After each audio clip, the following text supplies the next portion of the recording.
I'm Joe Halko, Director of Community Relations for Northwestern Counseling and Support Services, and welcome to another episode of NCSS Here for You. Since 1958, Northwestern Counseling and Support Services has been providing access to high-quality services which promote healthy living and emotional well-being to the residents of Franklin and Grand Isle counties. Over the years, as the needs of the community have changed, so too have the programs and services that we make available to assist children, adolescents, adults, families, and seniors. We take our role in the community seriously and strive to provide a continuum of the highest quality services to meet the needs of individuals who at any point seek assistance. This month's episode is titled Understanding Down Syndrome.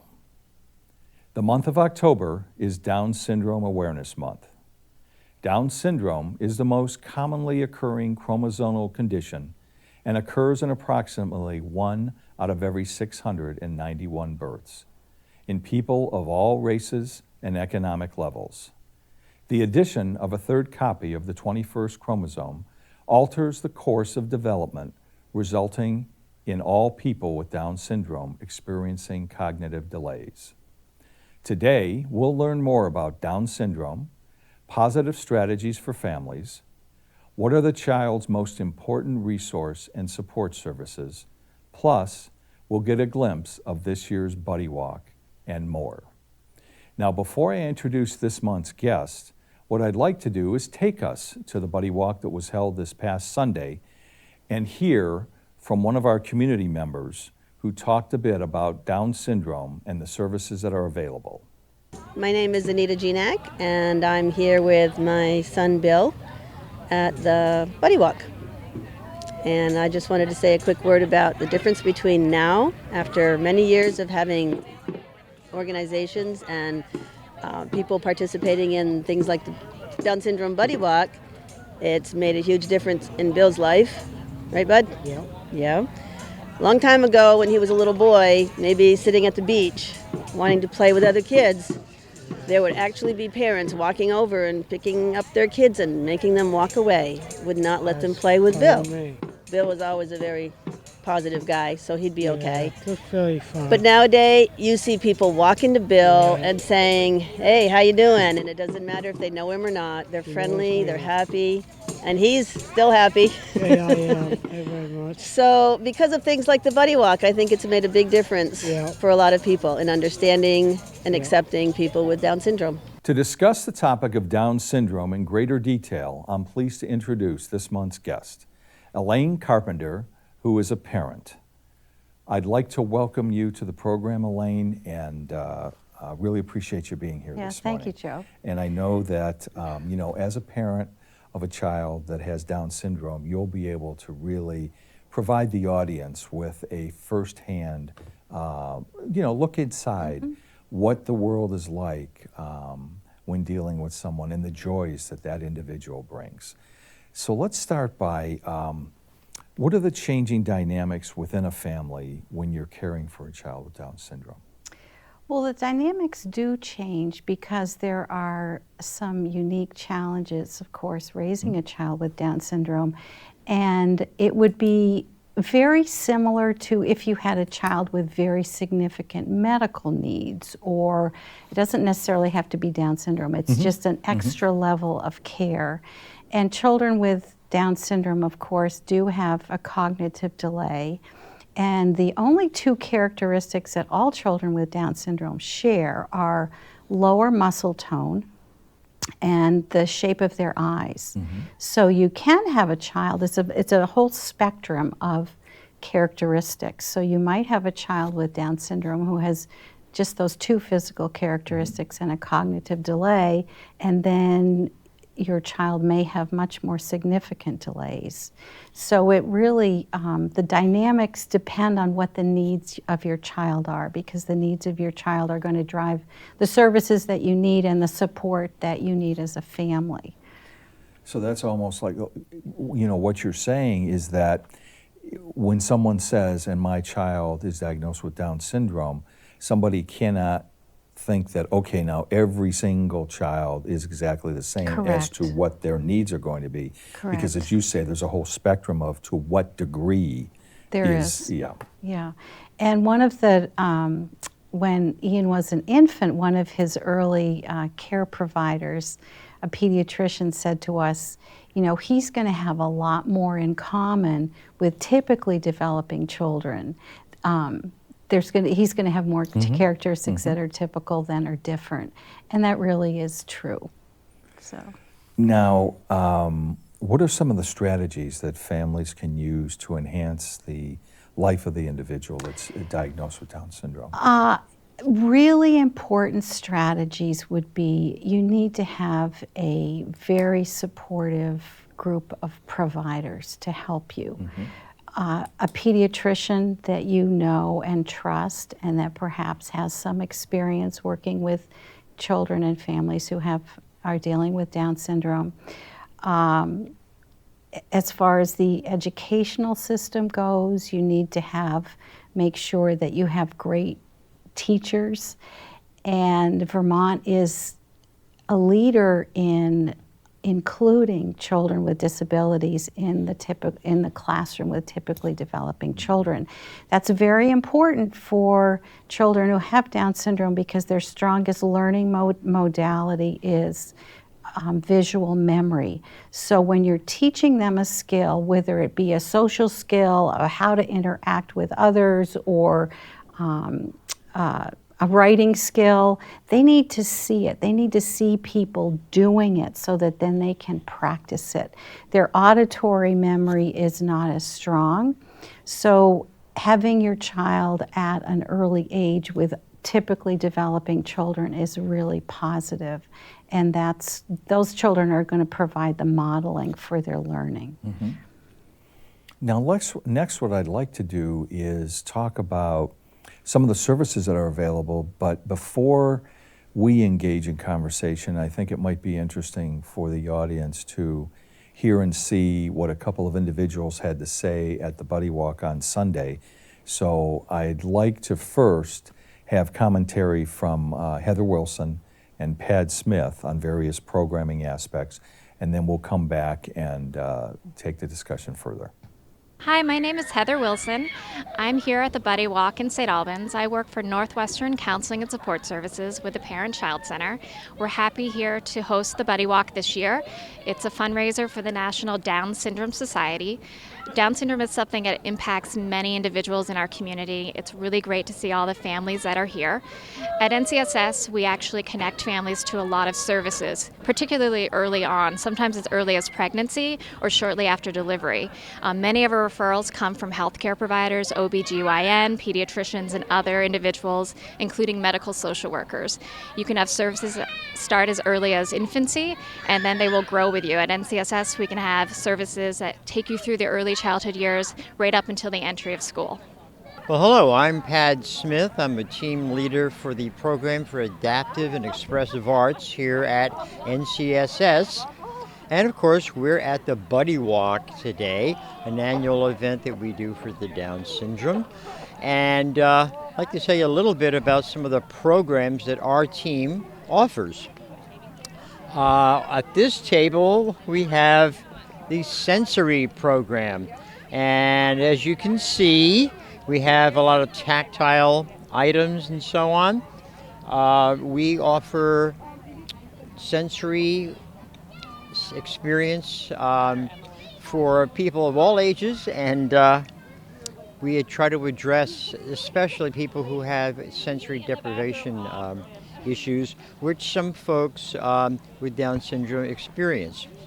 And over here, we have a table full of instruments because we are the music program. We have one-on-one group sessions. We also have a bell choir, and we go out and perform in the community on a regular basis. We also, my team does communications. We do what they call augmented and adaptive communications, which ranges from American Sign Language to facilitated communication to the use of apps and electronic devices to help people to communicate better. Once again, something really important to most folks in our community, but particularly to folks with Down syndrome, because often verbal communications is a challenge. This is an opportunity to express themselves more clearly in another method. So that's pretty much what we offer. We're very happy to talk to parents and educators or any supporters of folks that might find a value to our services. But thanks for your time. So, Elaine, let's talk about how you've seen the services that Ian's received over his lifetime and what that's meant for him and for you as a family. Sure. When Ian was an infant, he had quite a few medical challenges, and we worked very closely with children with special health needs, which is a program out of the Department of Health that provides services, oversight for medical care, and they were tremendously supportive in helping our family. Ian did have heart surgery in Boston when he was 4 months old, and so they helped to arrange all that and coordinate it. We enrolled Ian in the early intervention program when he was an infant. Early intervention provides home-based services to children with disabilities. And Ian had a physical therapist when he was very young. I believe when he was about 1.5 years, we added a speech pathologist and an occupational therapist. And all of these services are home-based. And so the providers actually came to our home anywhere from once a week to twice a week and provided services right in the home. So not only were they giving direct service to Ian, but they were teaching me what are the strategies to use that I should be using with Ian as he grows and develops. And then when we enrolled him in the music program at NCSS when he was, I believe he was 4, and he stayed with that program for, I'm going to say, almost 8 years. And he, once a week, he would come to NCSS and have a program that was designed specifically for him to meet his needs using music therapy. So there was instruments to play, there was some physical activities. Ian loved it. It was a very engaging program. And of course, when he started school, we had his school provider, so his special educator that was the case manager, and continued with occupational therapy, physical therapy, and speech therapy. So I can't say enough how important it is that you have a solid school team and that you feel comfortable as a parent advocating for your child in the school system. Sometimes it's just not a good match. And if you can sense that as a parent, it would be helpful to get some support, some outside support, to see how you can make that better for them. As Ian has gotten older, we did adaptive horseback riding with him, which he really enjoyed. He had some swimming lessons. His love really is music and dance, so we have been able to support that with him. And now that he's in high school, he continues to have a case manager through NCSS who has been very supportive to us as we begin to negotiate the whole court system as becoming legal guardians for Ian when he turns 18. So she's been, has talked us through that system. And then there's also the whole issue of insurance and health insurance, and how do you get all these services covered? And his NCSS case manager has helped us with that. So there really has been kind of a cast of thousands, as well as whatever your community supports and your family supports. Yeah. So and with what you're saying too, there are many people who help to shape Ian's experiences. Correct. And I know that the people that are involved, no matter from what aspect, are very caring people, and hopefully he understands that everybody's surrounding him all for the right Correct. reasons. And, Yeah, you know. correct. And I can't stress enough to parents how important it is to have very high expectations for your child, because your child can learn. It's going to take them longer to learn than a typically developing child. But if you set the bar high, we are amazed at the kind of things that Ian is able to do. And because we have expected a lot from him, and we encourage his teachers to expect a lot from him. And last year he's participated every year in Vermont History Day, and he and his dad together did a video, and he won a prize for his video. Oh, and he was just so proud, but you know, we continue to push him and encourage him about, you know, what are his interests and how do we move forward with that. Well, you know, that's great to hear, because it's like with any of us, you know, you want an individual to strive to do the best that they can do. It has nothing to do with what other people are doing, but the Correct. best that they can do, Correct. so that they can feel good and have that self-esteem of, you know, they're able to accomplish. Sure. Some of Ian's, it's been particularly hurtful to me sometimes as a parent when Ian's teachers have acted surprised at how smart he is.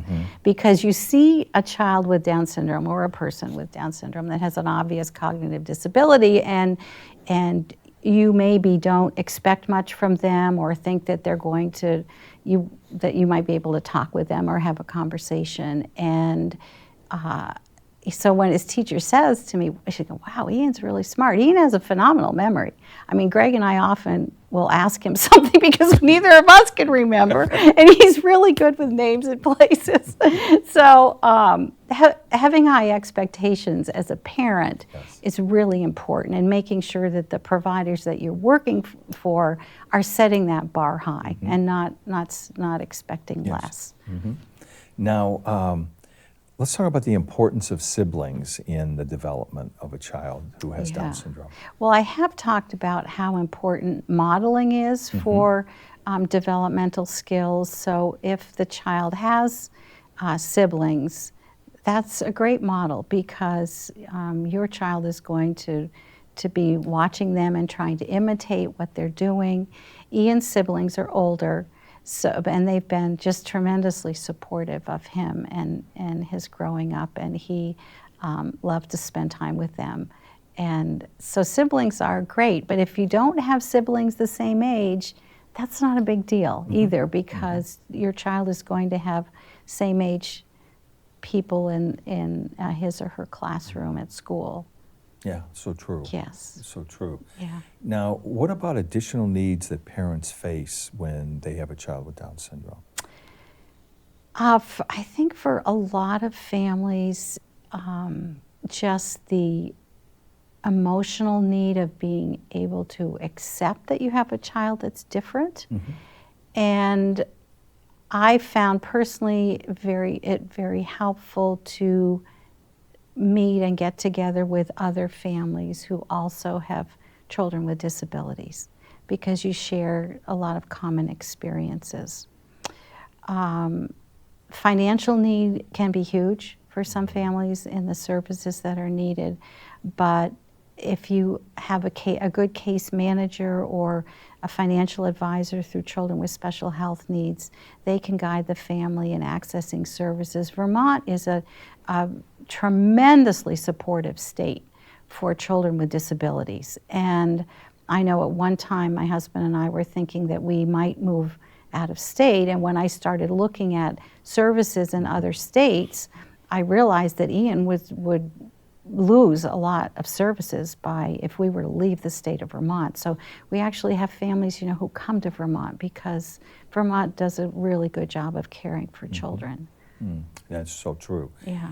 Now, you talked a little earlier about setting the bar high for your child and expectations. And so I want to ask you, of all the things that Ian has done over the years, and what perhaps is the thing that surprised you the most, or that you're the most proud that he was able to accomplish? Is there anything or things that come to mind? There's so many of them. When he was in Boy Scouts, I remember that they were doing the troop had made a thank you card to one of the leaders who had taken them on a trip to Washington, and Ian and his dad went on that trip. And each of the Boy Scouts had to come up with a little paragraph about what they were thankful for. So someone had helped Ian write his little paragraph. Well, then when we got to the sort of the program, they wanted each of the children to read what they had written. And I was like, oh my gosh, is Ian going to be able to read what he wrote? I know we talked about it, and I knew he knew some of the words. He read it perfectly. And we were like, oh my gosh, that's great. And then I mentioned I think I'm probably most proud of the fact that he has fabulous people skills. He loves people. He loves to talk with people. In fact, I think that talking may be one of his his favorite activities. He's very caring, and he likes to share with people and get to know people, and he really is very insightful. So I think that probably is a good one. Well, that's terrific. Yeah. So, every October we celebrate Down Syndrome Awareness Month. Is there anything you'd like to add to make a viewer aware about this being a month that we actually celebrate all of those who are diagnosed with Down syndrome? Just that, Down syndrome is not like a death sentence. I mean, it's just another way of being for these children. And I know that some families get, really anxious and upset if they realize they're going to be having a child with Down syndrome. But what those tests cannot possibly tell you, are the love and the joy that these children are going to bring to your family. So I guess that would be the last thing I'd want to say. Yeah. Okay. Well, Elaine, I want to thank you so much for being here today and sharing your knowledge. So again, I want to thank my guest, Elaine Carpenter, for sharing her insights and giving us a better understanding of what it entails when parenting a child diagnosed with Down syndrome.